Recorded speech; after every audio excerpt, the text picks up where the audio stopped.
Hey guys, how's it going? Today I'm going to do a quick review of the HTC One M8. Now, I'm sure you're thinking, wow, it's a little late in the game to be doing a review, but I purposely waited some time because I didn't want the excitement of having a brand new device kind of skewing or hazing over what I felt about it. So I waited a few months, and now I'm going to give you just kind of the pointers because, yes, there's lots of reviews already out there going into the extreme deep details of all of this. And I just wanted to kind of point out some of the main things that have really stood out to me personally as a standard average consumer. Not a tech reviewer, tech blogger, or any of that good stuff. I'm just an average Joe doing real, honest, non-biased opinions here, okay? So first off, I want to point out one of the main things that I noticed with this phone is its construction. Yes, already you know that it's about a 90% aluminum, all metal phone basically. It has the nice wraparound brush aluminum, yada yada. But what impresses me are two things. One, there's no gaps whatsoever on this phone. All other phones, including old HTCs, I've had Motorola's, I've had Samsung's, I've had Nokia. All of them have had some area where your fingernail can get underneath and you can easily just kind of pry open and it just feels like you're going to pull it apart. This phone doesn't. There's no gaps anywhere on this device, unless it needs to be, of course. And that's been really impressive. And that also extends to my second thing that I'm impressed about with this. It doesn't creak. All of my phones that I've ever owned, like I said, including old HTC devices, have creaked after maybe a week or two of using them. Nothing. You move this, you twist it, you shake it, nothing. There's no sounds whatsoever, and that's really impressive because all other cell phones that I've ever used have made some sort of sounds, including the M7 that I had in the past.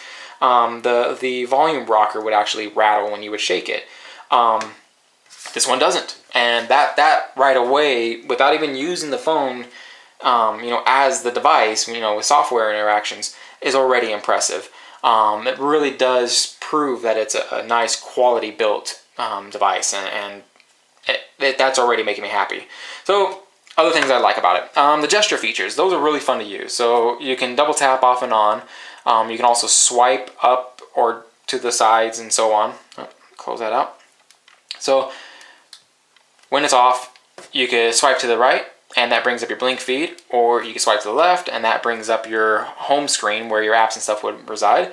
And if you swipe up, it's the same thing as if you were just to do an unlock. It'll take you to whatever your previous or your last screen showing is going to be. One other feature they added was if you hold it into the horizontal mode and you tap your volume rocker, your camera comes on, which is pretty cool. Camera is also another one of the things that's impressive to me. Yes, it's only 4 megapixels. I'm going to just say that right off the bat. It's 4 megapixels, but it is larger pixel size than the average cell phone camera pixels. So what that does is give us much better light absorption. When it comes down to what photography is, you're literally just capturing light bounced off of objects. So that is definitely a benefit, having larger pixels to absorb more light. It does it much faster. It does it cleaner. There's less noise that I've noticed. The shutter speed is insanely fast, but also the focus speed is really fast and accurate. So overall, it's been really impressive. Another cool thing is HTC finally added some manual controls to it. So you have, besides just white balance and exposure, as in making it darker or brighter, you actually have your ISO control, you have your time exposure control, so you can do slow shutter stuff. So if you want to take pictures, say in the middle of the night, and have classic example, have the cars going across a highway and leave those light streaks, you can do that with this phone, no problem.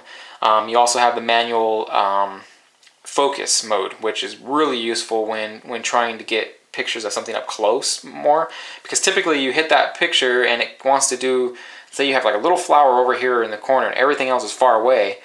Because most of the image is in one area, it wants to keep focusing to that normally. This one, you just slide and you got full control. So I was really happy to see that. Other great features, you have sweep panorama, HDR, night shot mode, text. If you're taking pictures of text, it does like a nice saturation and so on.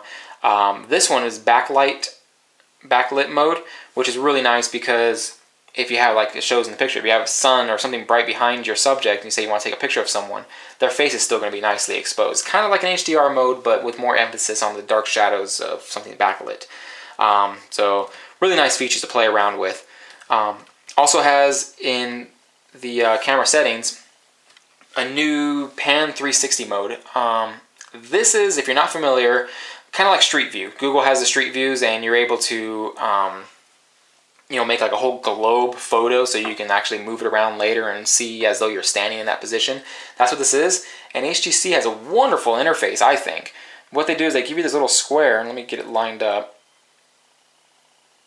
And once you're lined up with your horizon, it gives you more squares to line up to. But what's cool is that if you accidentally tilt a little bit, say you're on a slanted hill or something, you can see that you're not in the right spot, and it won't take the picture until you line it up just so, and then it takes the picture. It also gives you a little grid and lets you know how far along you are to see how many more shots you need to take before you can finish and have a complete globe, photosphere. So the interface on this is beautiful, but here's one of my complaints. Like I said, I want to give my honest opinion. When the photos stitch together using that, I have noticed that there is still quite a bit of misalignment and stuff throughout your image, and the original Google camera photosphere still does quite a bit better. So hopefully HTC updates that and makes that part better, because that's the only thing keeping me back from using that specific feature on the camera. All the other features work great. It's just that one with the photosphere, it still needs work, unfortunately. But other than that, I'm really enjoying the camera on this. The images are great. The duo camera on this, which basically has a depth sensor and normal camera, is really fun to use because you can take something, I don't know if I can do it up close. Let's see if I can take a picture of this. I don't know. Typically, if it's too close, it's not going to work with this feature.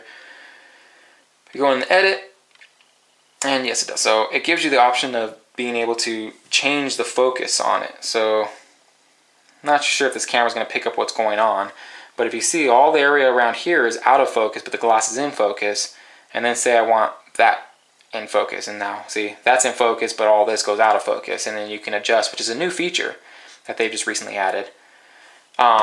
And there's also things like the foregrounder. Back out of here. This gives you just kind of fun artistic style, so you see it's all hashed out, or you can zoom blur it, make it a cartoon, black and white, and so on. So lots of cool little features. You can also do something neat that really works only in the phone, is this dimensional plus, and so it works with the gyroscopes to kind of move it around, or you can tap here and then manually do it with your finger. So I don't know if you're getting that. It makes it look kind of like a 3D image. So again, not necessarily amazing features, but definitely very fun to use.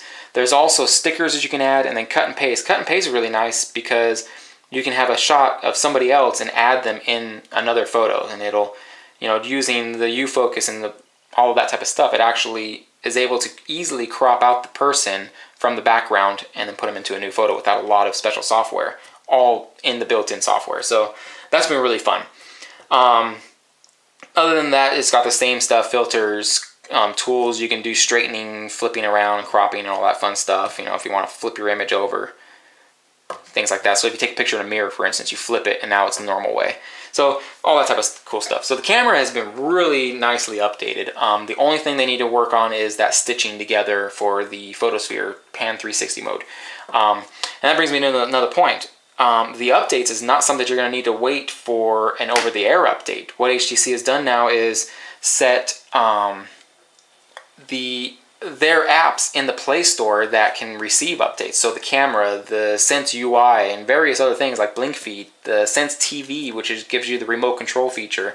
All those are getting updated through the Play Store, so you don't have to wait for an over-the-air update. So a lot of the carrier versions take forever to get the update out because the carriers have to do their own testing after HTC has released it to them.